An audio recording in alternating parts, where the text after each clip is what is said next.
C'est l'heure de retrouver notre rendez-vous hebdomadaire avec parents-enfants mode d'emploi. Bonjour Dorothée Gabet.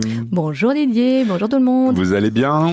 Je vais super bien. Ah tant mieux. Alors cette semaine, vous m'avez dit on va peut-être un petit peu quitter je dirais la gestion des émotions pour se plonger, je vais dire, dans des situations un peu plus concrètes de la vie de tous les jours qui impliquent bien sûr des parents et des enfants. Et donc le sujet du jour, c'est les disputes entre frères et sœurs, entre frères, entre sœurs, enfin bref, les disputes dans la fratrie. Exactement. Alors oui, on a tous connu ces situations du grand frère qui tape sur le petit frère ou de la grande sœur qui veut toujours les jouets ou en tout cas le contraire. Donc c'est souvent les petits qui veulent faire comme les grands. Alors je peux vous parler d'expérience. Ma petite de 2 ans et demi a beaucoup copié sa sœur, mais non seulement elle veut copier sa sœur, mais elle veut son jouet juste au moment où sa sœur est en train de jouer. C'est le principe. C'est le principe. Alors Didier, donc pour parler de cette situation, j'avais envie de faire un petit jeu de rôle avec vous. Je suis avec vous. Et donc imaginons que vous êtes ce grand frère de, disons, 6 ans. Vous me vieillissez. Et à côté de vous, il y a donc votre petit frère qui a décidé que le super dessin que vous êtes en train de faire, c'est très chouette. Et au lieu de prendre sa propre feuille, son propre bic, va aller s'amuser à dessiner sur votre dessin. D'accord. Aïe, aïe, aïe. Oui, et là, ça va pas le faire. Ça va pas le faire parce que c'est mon dessin. Exactement. Alors, et moi, je suis votre maman. Et là, tout à coup, donc on commence, vous êtes en train de vous disputer avec votre petit frère. Et moi, je vais intervenir. Et là, évidemment, comme toujours, vous êtes le grand, vous êtes responsable. Je vais venir chez vous et je vais vous dire, mais mon grand Didier, c'est toi que tu es responsable. Allez, tu peux quand même laisser ton frère jouer, tu sais, il est petit. C'est toi le grand. C'est toi le grand. Et donc voilà. Qu'est-ce que vous ressentez en tant que grand frère ? Dans un premier temps, probablement de l'injustice, et puis le fait de ne pas pouvoir prendre ma place, parce que c'est vrai que j'aurais peut-être l'impression de laisser la place à mon petit frère, que j'adore du reste, et puis que là, je me fais engueuler, ou en tout cas que c'est moi qui dois m'excuser, entre guillemets, de quelque chose dont je me sens absolument pas responsable. Voilà. Et votre petit frère, lui, par contre, il va se sentir valorisé, et donc un peu le gagnant dans l'histoire, alors qu'en fait, c'est peut-être lui qui est fautif. Ah, il a pas intérêt à se moquer après.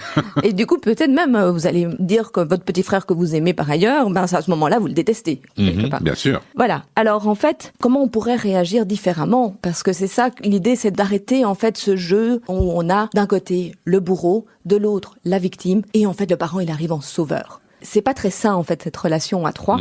Et donc, en discipline positive, vous savez, j'aime beaucoup la discipline positive, donc ça donne des clés concrètes, en fait, pour appliquer la bienveillance. Parce qu'on a tous envie d'être bienveillants avec nos enfants, mais parfois on est démunis, on sait pas très bien comment faire. Bien sûr. Et donc, qu'est-ce qu'on pourrait faire pour éviter cette situation, ce jeu où, en fait, le grand, il est finalement pas content, il ressent un sentiment d'injustice, et le petit, lui, il est content, mais ça ne permet pas de faire une relation saine entre, en tout cas. J'ai presque envie de dire, il faudrait que la maman ou le papa, en l'occurrence, engueule les deux, ou en tout cas s'en prennent aux deux, comme ça il y a un sentiment d'équité, on va dire.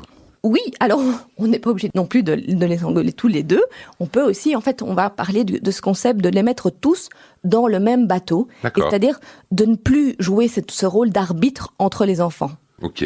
Voilà. Et donc, vous préconisez quoi alors ? Voilà, donc j'avais envie de proposer plusieurs petites solutions. D'abord, c'est par exemple, si on voit donc que cette dispute éclate, c'est de regarder la dispute et quand les enfants prennent conscience que l'adulte est là, partir. Pourquoi ? Parce qu'en fait, pour les enfants, quelque part, ces disputes, elles ont aussi un objectif d'attirer l'attention de l'adulte. Et là, s'il n'y a plus d'adulte, ça devient beaucoup moins intéressant de se disputer. Et ça ne peut pas être interprété comme maman ou papa s'en fout de nous ? Ça, c'est une première solution. Vous pouvez essayer.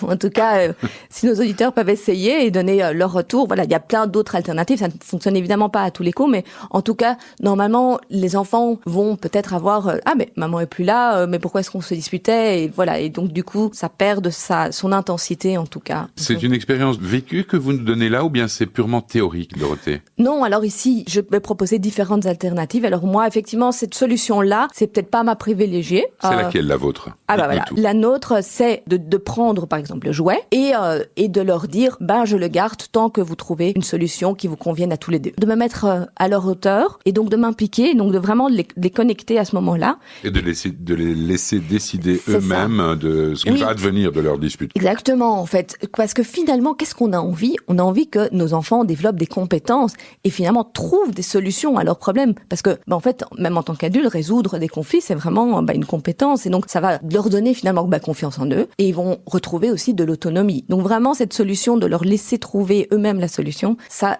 c'est valorisant pour tout le monde. Et puis, en plus, c'est intéressant parce que ça va les responsabiliser tous les deux et ils vont se rendre compte qu'ils sont capables de prendre en charge des choses et pas toujours de faire appel à l'équipe, on va dire. C'est ça. Je vais vous donner un petit exemple. C'est vrai que moi, à un moment, j'expérimentais, c'était que je leur apportais une solution. Je leur disais, jouez à pierre, papier, ciseaux pour trouver qui va avoir le jouet ou quelque chose comme ça. Et en fait, je me suis rendu compte que cette solution, même si a priori elle était un peu équitable dans le sens où il y a un peu le hasard, après elle ne fonctionnait pas parce que il y avait pas. Il y avait toujours le sentiment d'injustice ou pour l'un des deux, on va dire. Voilà, et donc celui même s'il avait dit oui on fait ça, en fait au final il serait frustré s'il perd.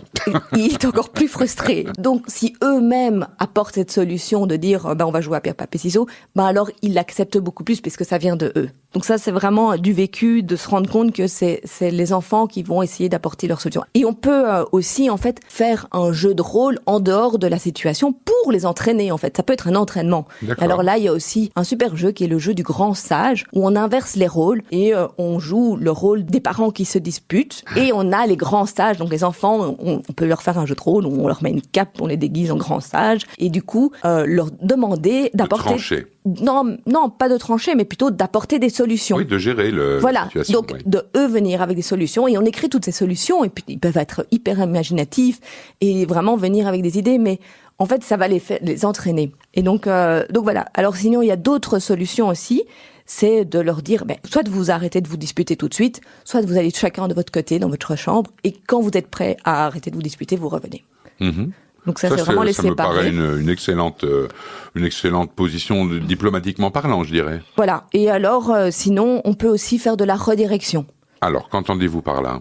Je vous ai déjà parlé souvent des temps d'échange en famille. Mm-hmm. Et donc ici, c'est de prendre ce problème en disant, en fait, on voit qu'il y a un conflit entre vous. On va le mettre sur le tableau de l'ordre du jour du prochain temps d'échange en famille. Et du coup, en fait, on sait qu'on va aborder ce problème peut-être plus tard. D'accord. Voilà. Mais donc, c'est vraiment, en tout cas, essayer de faire prendre conscience que les enfants doivent trouver eux-mêmes la solution dans tous les cas et arrêter ce triangle. On appelle ça le triangle dramatique. Et donc, d'essayer de casser ce triangle et de les mettre tous dans le même bateau. S'il y a une chose à retenir, c'est mettre les enfants dans le même bateau. Bien, ce sera la leçon du jour. Mettez vos enfants dans le même bateau, pourvu qu'ils rament bien.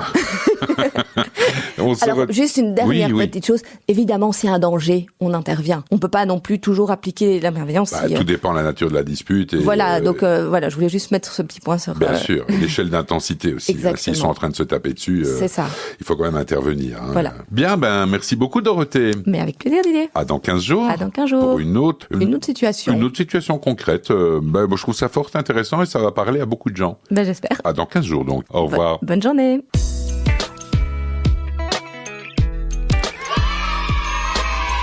Et dans 15 jours, c'est Émilie Bénichou. Et dans 15 jours, c'est Dorothée. Mais la semaine prochaine, mon Dieu, c'est Émilie Bénichou que nous retrouverons.